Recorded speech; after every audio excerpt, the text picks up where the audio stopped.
நண்பர்களே, நீங்கள் பார்த்து கொண்டு இருப்பது உங்கள் கௌசிகா ரிவ்யூ. சரி, வாங்க வீடியோக்குள்ளே போய் என்ன நடக்க போகுது அப்படின்னு சொல்லிட்டு பார்த்தீங்கன்னா, நம்ம மல்லி இருக்காங்களோ அவங்க இருந்துன்னு விஜய் கிட்ட சொல்கிறாங்க. என்னன்னு சொல்லிட்டு பார்த்தீங்கன்னா, இந்த பாருங்கள், உங்களை தான் இந்த உலகத்தில் எனக்கு ரொம்ப பிடிக்கும். அதுக்கு முன்னாடி வெண்பா பிடிக்கும். மற்றபடி எங்கள் அண்ணன் அவ்வளோதான், எனக்கு வேறு யாரும் பிடிக்காது. உங்களவே நான் உலகமாக நம்பி நான் அந்த வீட்டில் இருக்கேன் அப்படின்னு சொல்லிட்டு சொல்கிறாங்க. அதே சமயத்தில் இந்த அளவுக்கு உங்களுக்கு எஃபர்ட் போட்டு எல்லாமே பண்ணியிருக்காங்க. உங்களுக்கு இந்த வீட்டில் யாரை அதிகமாக பிடிக்கும், உங்களுக்கு மனசுக்குள்ளே அதிகமாக பிடிச்சிக்கிறது யார் அப்படின்னு சொல்லிட்டு நம்ம அன்னபூரணி கேட்குறாங்க. இதை கேட்டதும் என்ன பதில் சொல்லுவார், அவர் வாயிலேருந்து என்ன பதில் வரணும்னு சொல்லிட்டு இவங்க எதிர்பார்க்குறாங்கன்னு சொல்லிட்டு பார்த்தீங்கன்னா, எனக்கு மல்லியை பிடிக்குன்னு சொல்லிட்டு வரணும்னு எதிர்பார்க்குறாங்க இந்த விஷயத்தை. ஆனால் நம்ம விஜய் டக்குன்னு ஒத்துக்கலைங்க. அவர் எதுவுமே சொல்லாமல் மௌனமாகவே இருக்காங்க. இதை பார்த்த நம்ம அன்னபூரணி உடனே என்ன பண்ணுறாங்க அப்படின்னு சொல்லிட்டு பார்த்தீங்கன்னா, என்ன விஜய் எதுவுமே சொல்லாமல் இருக்கீங்க அப்படின்னு, எனக்கு வெண்பாவை தான் பிடிக்கும் அப்படின்னு சொல்லிட்டு வெண்பா இருந்துன்னு சொல்கிறாங்க.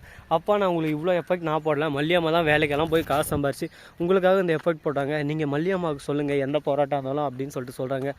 உடனே நம்ம விஜய் கொஞ்ச நேரம் இருந்து, கண்டிப்பாக எனக்கு மல்லியை ரொம்ப பிடிக்கும் அப்படின்னு சொல்லிட்டு மல்லிக்கு ஒரு முத்தம் கொடுத்துட்டு போயிடுறாங்க.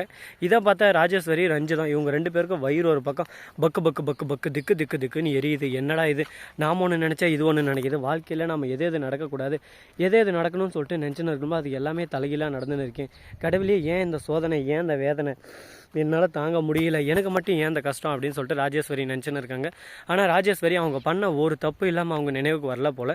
அவங்க பண்ணது எல்லாமே ரைட்டு அப்படின்ற வண்ணத்தில் இருக்காங்க. ஆனால் அவங்க பண்ணது எல்லாமே தப்புன்னு சொல்லிட்டு நம்மளுக்கு நல்லாவே தெரியும். ஆனால் நாம் தட்டி கேட்டால் உடனே அது தப்பு இல்லை, அதுதான் நியதி, அதுதான் கரெக்டுன்னு சொல்லிட்டு அவங்க சொல்லி ஒரு பக்கம் மழுப்ப ஆரம்பிக்குவாங்க. சரி, இந்த மாதிரியெல்லாம் ஒரு பக்கம் சூழ்நிலை போயின்னு இருக்கும்போது மறுபக்கம் என்ன நடக்குதுன்னு சொல்லிட்டு பார்த்தீங்கன்னா, நம்ம விஜய் இருக்கார்ல, அவர் வந்து மல்லிகிட்ட ஒரு வார்த்தை சொல்லிடுறாரு. இதோ பார் மல்லி, எனக்கு வெண்பா நீ ரெண்டு பேருமே என் கண்ணு மாதிரி, அதே மாதிரி எங்கள் அக்கா என்னை சின்ன வயசுலேருந்து வளர்த்து ஆளாக்கணுங்க. அவ்வளோ சீக்கிரம் அவங்களையும் என்னால் எதுவும் எதிர்த்து பேச முடியாது.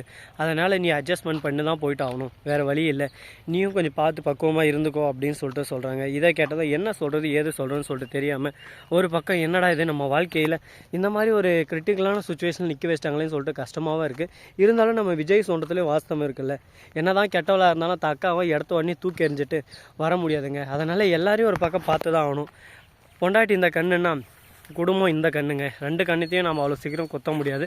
ரெண்டு கண்ணையும் பார்த்து பக்குவமாக தான் நம்ம ஹேண்டில் பண்ணி ஆகணும். அந்த மாதிரி ஒரு காலகட்டத்தில் தான் நம்ம இருக்கோம்.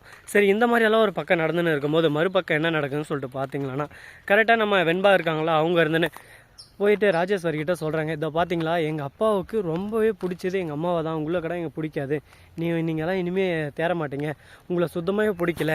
ஆனால் நீங்கள் இருந்துன்னு சும்மா எப்போ பார்த்தாலும் எங்கள் அப்பாவுக்கு மல்லியை பிடிக்காதுன்னு சொன்னீங்களே, எங்கள் மல்லியம்மா தான் பிடிச்சிருக்கு, மொத்தமே கொடுத்துட்டாரு பார்த்தீங்களே, இதுக்கு மேலே உங்கள் மூஞ்சி எட்டுமே எங்கே வச்சுக்க போகிறீங்க அப்படி இப்படின்னு சொல்லிட்டு பேச ஆரம்பிச்சிடறாங்க. இதை கேட்டதும் கடுப்பாயிடுறாங்க. ஒரு பக்கம் என்ன சொல்கிறது ஏது சொல்கிறதுன்னு சொல்லிட்டு தெரியாமல் குழப்பத்தில் கடுப்பாயிட்டு ஒரு பக்கம் கடுப்பில் அப்படியே சும்மா கொந்தளிச்சுன்னு இருக்காங்க. எவ்வளோ தான் கொந்தளித்தாலும், எவ்வளோ தான் கத்தி கூச்சலிட்டாலும் ஒன்றும் பண்ண முடியாதுங்க. நடக்கிறது தான் நடக்கும். வாழ்க்கைன்னா 1000 கஷ்டம், 1000 நஷ்டம், 1000 துக்கம் துயரம் எல்லாமே இருக்கும். எல்லாத்தையும் நாம் தான் கடந்து போய் ஆகணும். அதை விட்டு குத்துதே கொடதேன்னு சொல்லிட்டு நம்ம நின்றா வாழ்க்கையில் லாஸ்ட் வரையும் நின்று தாங்க ஆகணும். அது போல தான் நம்ம விஜயோட நிலைமையும் இப்போதைக்கு இருக்குது. விஜய் இருந்துன்னு நம்ம மல்லியை ஏற்றுக்கிட்டு தான் ஆகணும், வேறு ஆப்ஷனே இல்லை அவருக்கு. ஆனால் அவர் இருந்துன்னு எதுக்கு எடுத்தாலும் இதான ஒரு காரணம் சொல்லியே இருக்காரு. இந்த காரணத்தெல்லாம் போயிட்டு எதனா குழந்தைகிட்ட சொல்லு, இந்த காரணத்தை இதுக்கு மேலே என்கிட்ட சொல்லாதா அப்படின்ற மாதிரி நமக்கே ஒரு பக்கம் கடுப்பு தாங்க ஆகுது. ஏன்னா எல்லாமே ஒரு லிமிட்டு தாங்க. அந்த லிமிட்டுக்கு மேலே போச்சுன்னா எதுவுமே நம்மளால் தாக்க பிடிக்க முடியாது. என்னடா இது, எப்போ பார்த்தாலும் இப்படியே பண்ணிருக்காங்க அப்படின்னு சொல்லிட்டு நமக்கே ஒரு பக்கம் கடுப்பேறும். இந்த மாதிரி காலகட்டத்தில் நம்ம ராஜேஸ்வரி ரஞ்சிதமும் இப்போது ஓல்டு ஃபேஷன் மாதிரி எப்போ பார்த்தாலும் மல்லியை கஷ்டப்படுத்துறது, மல்லியை துன்புறுத்துறது, இந்த மாதிரி ஒரு எண்ணத்திலே இருக்காங்க. இவங்க எண்ணத்தை மாற்றணும், இவங்க இதுக்கு மேலே இப்படி பண்ணக்கூடாது அப்படின்னு சொல்லிட்டு இவங்க ஒரு முடிவு எடுக்கிறாங்க.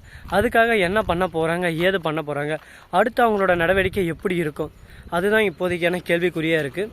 பார்ப்போம் என்னென்ன நடக்க போகுது, ஏது நடக்க போகுதுன்னு சொல்லிட்டு. எல்லாமே நல்லபடியாக நடந்தால் வாழ்க்கையில் சந்தோஷமாக இருக்கலாம். அப்படி நடக்குமா நடக்காதா, என்ன நடக்கும் ஏது நடக்கும் அப்படின்ற முழு விவரத்தை தான் இந்த வீடியோவில் பார்க்க போகிறோம். அதுக்கு முன்னாடி இந்த வீடியோ பிடிச்சிருந்தால் லைக் பண்ணுங்கள், கமெண்ட் பண்ணுங்கள், ஷேர் பண்ணுங்கள், டிண்டிங் வெளில தட்டி விட்டு போங்க. அப்போ தான் நான் போகிற அடுத்தடுத்த வீடியோ உடனுக்குடன் வரும். மிக்க நன்றி. தேங்க்ஸ் ஃபார் வாட்சிங். Tata, see you. நன்றி, வணக்கம்.